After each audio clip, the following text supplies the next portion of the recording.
Live from Phoenix, AZ, we have the Sell-A-House-Wholesale Real Estate Training number 148 on your dial today. I want to welcome everybody here to the show, the Hangout, whatever you want to call this thing. Thank God Google's working good for this one. Piece of cake over here. Nightmares on our other Hangout, but that's another story. We'll get into it another time. And I want to say good morning, good rising to Mr. John Luyster. Well, happy New Op Day, Paul, and welcome everybody to the Hangout. I am actually shutting off my phone right now so I don't have any distractions during this. And I just want to welcome everybody to this beautiful New Op Day, this beautiful rising. Paul, you know, I'm still getting comfortable with eliminating the word morning from the start of my day. It feels a little funny at first. Everybody's way funny. Saying it, everybody says it, and I keep falling into the trap, and I have not yet found my word that I really feel resonates with me for, you know, the start of the day. Good risings is a good one. Happy rising, happy daybreak. I don't know, happy dawn. I'm still looking for mine, but I think it feels so weird because it is so different. But at the same time, it's better to be different because, you know, I have this new thing that I'm doing with my affirmations in the morning, and I've been doing the same affirmations since August of 2013, and I'm actually realizing how many negative words or double negatives people use to themselves. And I'm at the point now where get rid of the words can't, don't, won't, try, will be becomes I am or I'm becoming, and really think about the words you're using on a daily basis every time you have a conversation. And if you're doing like auto suggestion or affirmations, and I bring this up because I do this, and since we started this new thing about changing our words, Paul, I'm realizing that I use weak language in my affirmations, and it's kind of funny to me because it's like, how have I not realized how much more powerful of phrasing that I could be using for these different things?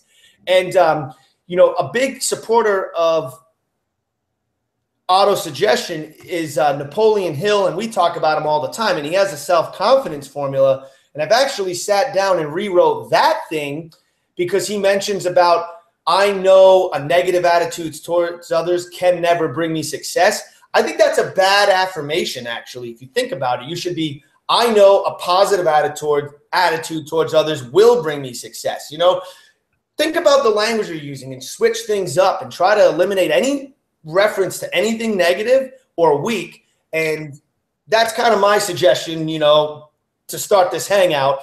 I'm not quite sure what direction we're going to take it today, but that was kind of my thought here this morning, is just, we've got to change the language we use with ourselves. We've got to change the language we use with others to be more positive and more empowering, because it will transform your life. It'll vibrate your mind at a different, higher, more positive frequency. So let's get those positive energies flowing and really concentrate on that and change our lives with it. So happy rising. Yes, I'm going to go. I'm going to go a little deeper on that because, first of all, I guess my wife had told me that good rising is something that the Amish use. I had no idea about that. So I guess we're going to be turning a little bit Amish on here, or at least I am, because I like good rising. So whether you think I'm Amish or not, good rising to you. That's interesting. I'm Googling it now because I want to. Yeah. So anyway, but what you were just saying there about how difficult and how strange it feels to not use good morning. I want to use that as this is a great actual example of why self-development as a whole is so difficult. And it's one thing to be, willing to learn. It's one thing to be willing to accept changes, but it's a whole nother thing to actually be willing to apply changes. And that's where the difficulty comes into making a transformation in your life to, whatever and whoever you want to be. Because look at how deeply ingrained good morning is into your psyche. And so many things in your mind are just as deeply ingrained as that. And you think about that. You go out there and you try to think of something that you want to replace good morning with. I don't care if it's, hey, bad breath, how you doing? It doesn't matter. Anything. Just try to change that one thing in your life, and that'll show you how much effort you really need to put into, focusing upon making the changes in your life that you want to have, that are going to take you to the place that you want to be. It's that difficult. It's that, it's not difficult. Because the process is actually very simple and easy, but what's difficult is to stay with it. How much ridicule will you find changing good morning to something else? Already my wife is laughing. Oh, you're turning Amish, huh? So, how much are you going to be able to endure that sort of a transformation? But always got to be holding in your mind that, okay, what's this transformation going to do for me? Where is it going to bring me out on the other end? I might have to be, going through this. There's a saying that says, the truth sayer is, the most persecuted person. And, because look at people like, Jesus and everybody else. But, it's true. You try to buck the system, and and you're going to be an outcast. And that's just the way it is. But look at the people who do buck the system. They might have been an outcast, but look where it got them. And if that's where you want to be, if that's truly where you want to be, you've got to be willing to, make up your mind to do it, to withstand all of the naysaying, to endure as long as it takes, because who knows how long it's actually going to take until you can actually emerge on the other side victorious and, sort of make your way to the promised land, so to speak. So yeah, I wanted to, you talking about that right there, it really just set in that one key element right there of just that one simple piece of one word there, good morning, and how deeply rooted is that into your brain that it's that difficult to change. And that's, kind of how a lot of this stuff is for. Now, the younger you are, obviously, the easier it's going to be because it's not as deeply enrooted. The older you get, the harder it gets because those ruts just keep digging lower and lower and lower till you can't even see the sunshine. So I just wanted to throw that out there.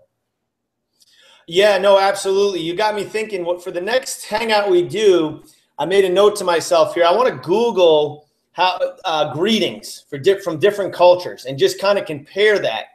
Because, as you said, with happy rising is what the Amish say. And a lot of people out here in Arizona probably don't know what an Amish person is. I don't know if I think there's Mennonites here, not like you see on the East Coast in Pennsylvania and Ohio. So you know what the Amish are.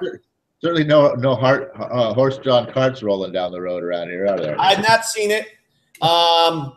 I think, quite frankly, it's probably too hot here for Amish people. Yeah. But no, they live a very simple life. They don't rely on modern technologies, and they don't drive cars. And you see them in upstate New York and where I'm from, and you see them in Pennsylvania and Ohio. And typically, people think they're kind of funny because they dress different. They do just about everything they can to separate themselves from the American culture. But I think in a lot of ways, we could probably learn a lot from their culture because of the simplicity, and they live very stress-free lives, and they get a lot of satisfaction from working with their hands. And I don't know, any Amish people I've come across are always got a smile on their face and waving to even, us city folk in our slick hot rods, cruising by them in their horse-drawn carriages. So Yeah, it's interesting. even as they're flipping them off. Yeah. I don't flip them off. I kind of enjoy it. They're even smiling and waving to the people who are flipping them off.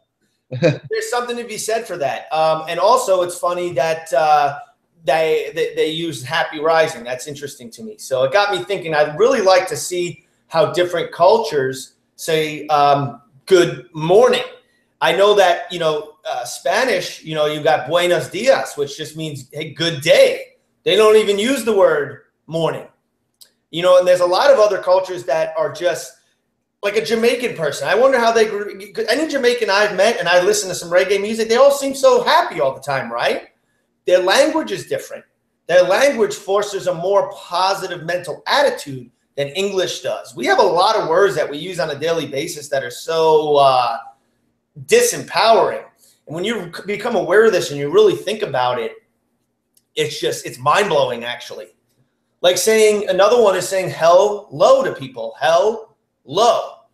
There's a negative kind of a spell, bring you down, kind of a negative word to be throwing around there. You've got the word low and hell right there in one tie-up. Like, there's a lot of stuff like that. And I actually kind of believe that it's a little bit intentional and purposefully disempowering, because how do you think positively when most of what's coming at you is negative, and even the way in which you're greeting other people is got a negative twist to it?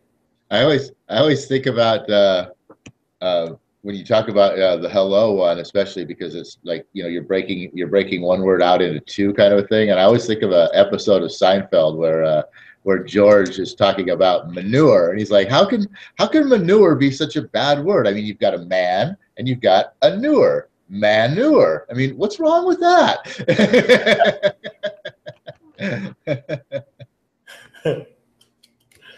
Exactly. So I mean, yeah, and so really, what's wrong with manure? And manure is good for lots of things. It feeds plants, and so why is manure such a bad word? But anyway, so yeah, they're just going into the whole. And this kind of relates to what we were talking about last week. It's kind of why I wanted to elaborate on what you were talking about there, John, is from where we were going with the whole thing about powerful words and, the propaganda experiments and type of things in America. Obviously other countries have done them too. There's many changes that can take place. In fact, I was reading something where two gentlemen in Germany started the educational movement in the school systems, which over the course of one generation took Germany into World War I with the mentality of, we are the righteous and we should be, ruling this world. I mean, in one generation, from the ideals of two men who recreated the school system teachings, that's how powerful words can be. So the words that you're using, can make a huge difference in your life. And like John says, different cultures using different types of languages and whatnot. I mean, if you just look at different people, certain people around the world are just freaking happy. They could have nothing and they're happy. And we have everything, and we're miserable. Why is that? I think a lot has to do with our language and our self-talk, how we talk to others, and the words in which we use when we're thinking. I think a lot has to do with that, believe it or not, culture has a lot to do with it, but I think, the culture encompasses phrases and words, right? So our culture uses a lot of negative greetings and a lot of negative words in the way we communicate with each other. And that's how we communicate in our own head. I think when you think of thoughts, you're thinking your thoughts in words, right? So if you've got a negative vocabulary or a vocab full of negative words, then you're thinking even if you're a positive person, you're still have negative thoughts because you're thinking things in a negative way. And also, I think, it's very interesting. Yes, I agree. For a country where we supposedly have all these opportunities and all this freedom and all access to anything we really could desire when it comes to a material thing, and we don't even have to work anymore to get those material things. We just have to apply for a credit card. And, if you've got a pulse and you can state an income, you're going to get a credit card limit for at least $500 to $1,000. Why are we so unhappy? Why are there so many unhealthy, miserable, overweight, sick people in America? I think that's the golden question. That's probably on the top of the minds of most politicians, policymakers, and social engineers in this country is why.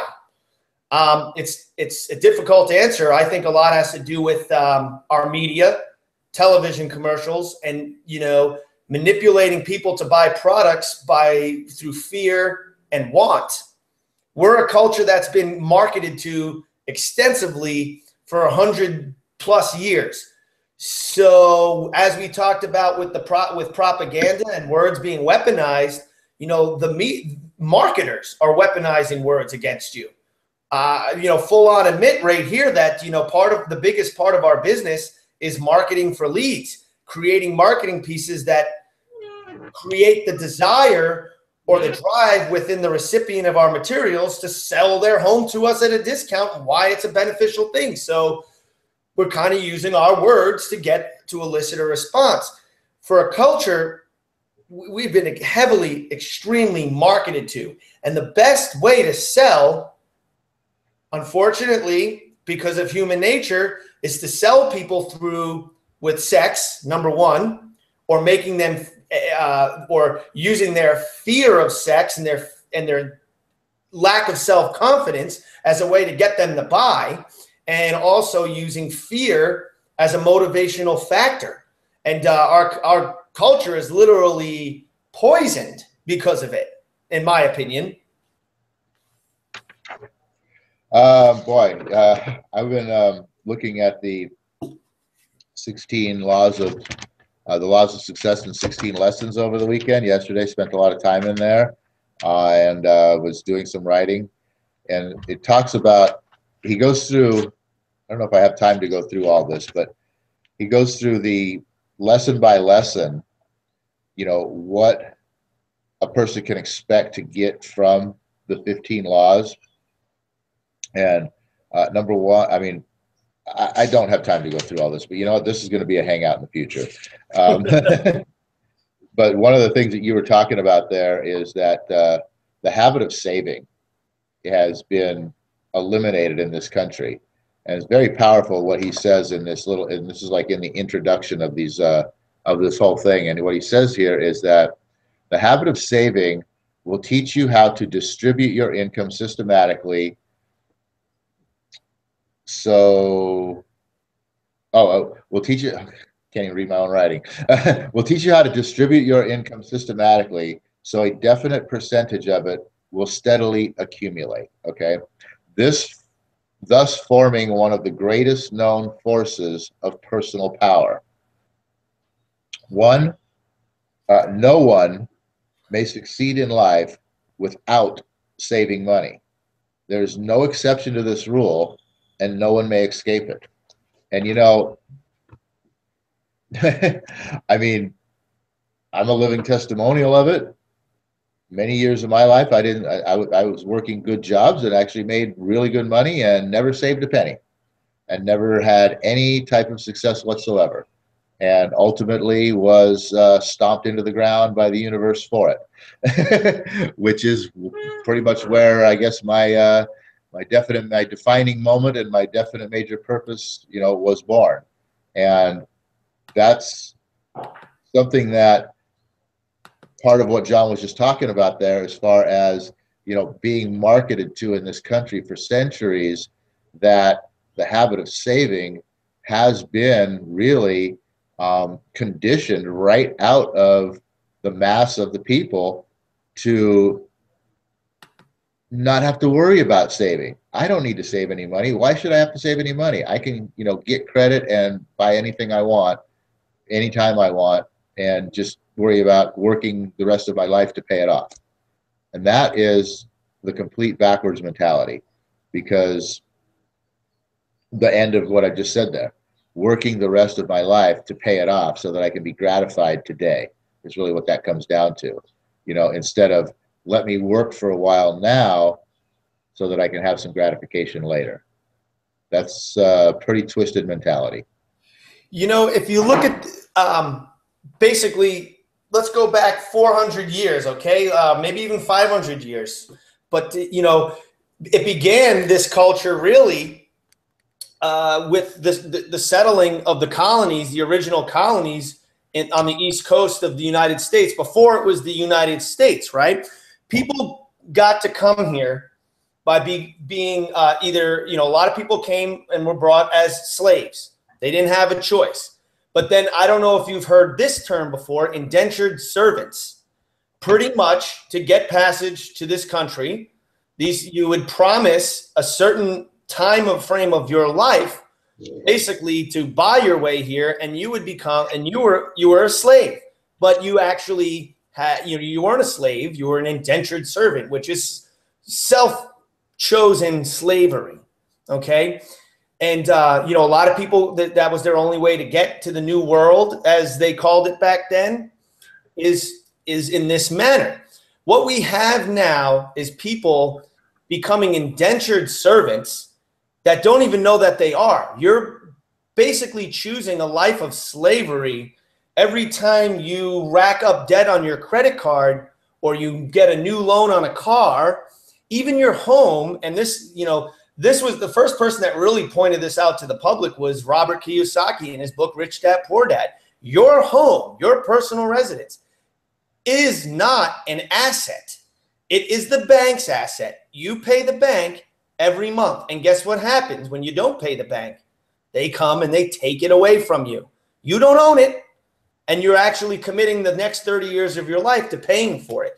And it's funny because history repeats itself. How can a house be an asset when you're paying interest on your mortgage, and by the time your 30 years is up, you've literally paid 3 times the amount of what that house purchase price was, and there's no way in heck that the value of that property has increased that much. You know what I mean? So how the hell is that an asset? It makes no sense to me.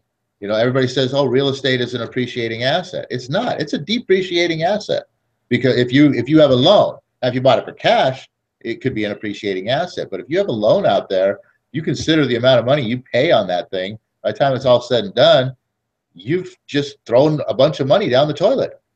Even if you're renting it, unless the rent is actually paying your mortgage for you, then you have something that is an appreciating asset. But the house that you live in is not an asset. No, it's not. And that's a complete mind twist for most people. The funniest thing in the world to me is I'm still driving the same car. It's since 03. I bought it in 05. And the guy the sales guy, as I'm already locked and loaded. He already sold me the car. He didn't sell me. I bought because I wanted to.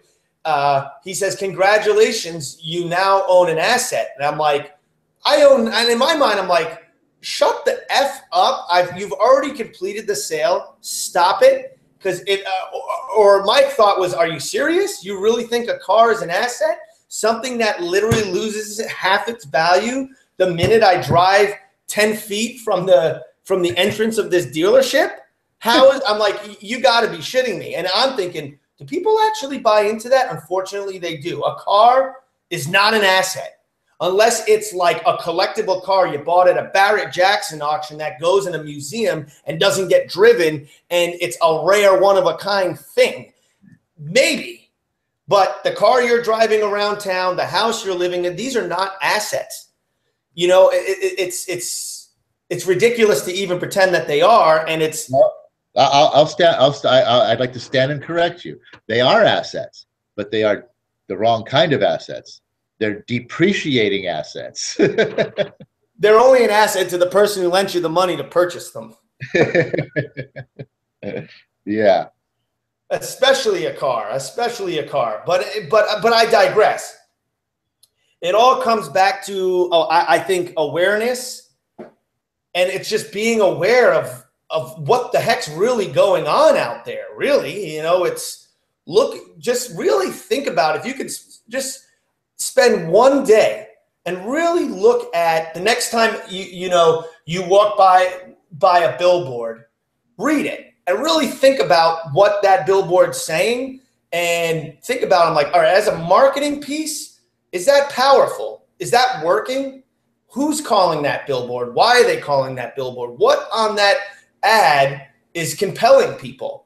I would say do the same thing as you're sitting there watching television and you're sitting through the commercials. Make a note of all the different things that the words that they're using, the pitch that they're getting, and really absorb that on a level you're not used to. Don't just passively suck in that information. Think about how much time and effort went into that 20-second television commercial. It probably took them 3 months to develop it. Think about how much time and effort went into that simple billboard with a simple phrase on it, and think about how much time and effort went into that and why. Why are they putting this much time and effort? Why is that billboard up? Why are they saying that in that TV commercial? And let your bullshit detectors fire at 100% and just take into consideration why is that TV commercial using that script, that imagery, all of that, and really develop your sense of, what the hell is going on here. And, it starts with that. And I'll say then it develops into when you're watching the news, right? Why that news story? Why that opinion of what just happened in the Middle East? Why are they showing me this, but I can go on social media and watch somebody's cell phone video showing me this? But that's not what the media is downplaying. The major media is downplaying what's going on here with social media. People are videotaping this, and I don't know, really sift through the BS and really become aware of it. It'll change your life. You'll become a smarter, more proactive person if you do these things. I want to point out one thing about social media is, I don't know, Paul, if you had heard about this, but there's a Muslim temple about 1.5 miles. It's like at the I-17 and Northern, between Northern and Glendale Road. And about 2 weeks ago, I guess there was a huge, giant protest. And my mom saw it on the news. I don't watch the news. She's like, oh, what's going on? I heard there's like a protest or something, and people were offended because of a contest that was being held. It was racist against Muslims or something like that. I'm like, you know what, Ma? I really don't know. But I'm looking at my Facebook page and I'm seeing people posting pictures of people, hundreds of people, I guess, showed up to this thing with guns and loaded weapons, and were marching against this Muslim community center. And to me, that's kind of a big, deal. It's less than 1 mile from my house. They said something like 500 people. If it wasn't for social media, I don't even know if I would have really even known about it, because I don't watch the news. But the perspective I got from my mom was completely different than what I was seeing on people's Facebook posts about it.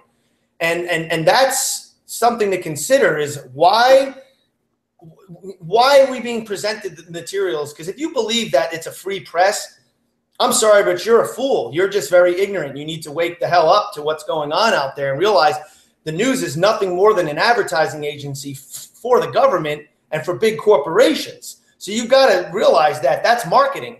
Everything on television is marketing. It's programming you, for crying out loud. And search out, alternative forms of media and get the real picture, because what you're seeing on TV is not a reality at all. Well, the three biggest forms of human, and this is not just in this country, in pretty much all countries, the three biggest forms of human, I I don't really want to use the word manipulation because it doesn't have to be that, but of human influence come from, the church, from religion, comes from media, and comes from educational systems. So if you look at those three things in this country and combine the message of what they're delivering, what are they delivering? What are we getting? What are we being programmed for? Because those three influences right there, they do hold a lot of power over who you are, because of this thing that's inside here and how it's affected by the message that they put out. So that's all I want to say. Think about all that stuff, look at it. Like you said, put up the freaking BS radar and see what is real. And that all comes into, part of the 16 laws too, about accurate thinking. Don't just accept. Do your own investigation, figure it out for yourself, make your own opinion. Don't just accept what somebody told you just because they told you that. Just because, had John not looked on Facebook where there's people actually there at the event at the time making these posts, and talking about what actually is happening, if he was to just listen to his mom and go, "Oh, really? That's what's going on over there? Wow, that's effed up," or whatever, he'd have a whole different opinion about that situation than he would by seeing what's actually truly going on there. And that's what it comes down to about accurate thinking is, just because somebody tells you something doesn't make it real. It's up to you to make that determination on your own and then sort the facts and accept only what is the actual fact. Did I lose you? Oh, huh. You are frozen up and gone. So with that, anyway, I'm going to end it because we're at time. So, oh, universe, I ask not for more riches, but for more wisdom with which to create, which to create better uses of the riches given to me at birth. Yeah, I guess there's nothing wrong with creating better uses of the riches given to me at birth, consisting of the power to control and direct my own mind, to thinking accurately and accepting what is real for what is real and making choices that can benefit me. Yeah, I like that. All right, everybody. That's Happy New Op Day, and we'll see you back here on Wednesday. Have a great new strong session, and